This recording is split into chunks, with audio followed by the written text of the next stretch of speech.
गोदिया में सुंदर ललनवा बखरिया के भाग जागल हो।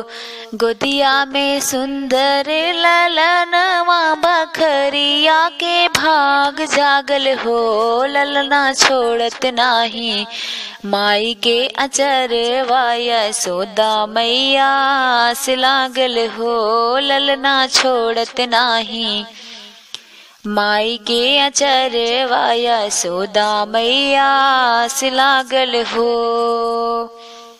माई कौशल्या बड़ी भागिन गोदिया में लालन हो। माई कौशल्या बड़ी भागिन गोदिया में लालन हो। राजा दशरथ घरे भगवान भजन आगे बाजन हो।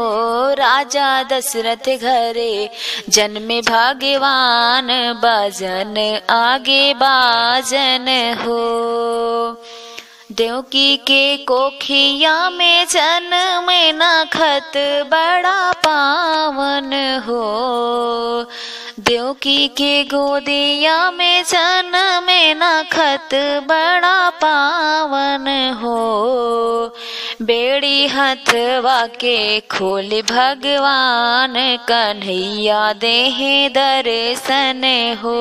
बेड़ी हथवा के खोल भगवान कन्हैया देहे दर्शन हो। पौआ है ललना के मोसित हथवा सुकोमल हो।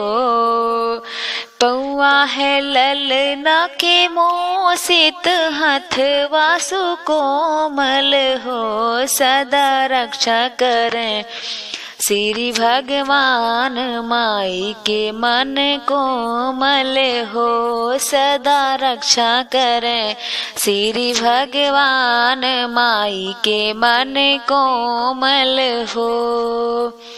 गोदिया में सुंदर ललनवा नखत बड़ा पावन हो।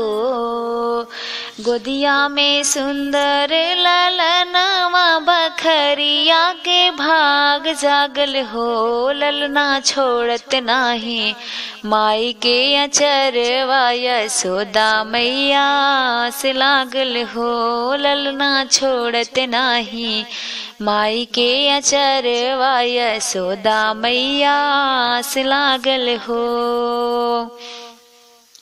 सदा रक्षा करे श्री भगवान माई के मन कोमल हो। सदा रक्षा करे श्री भगवान माई के मन कोमल हो।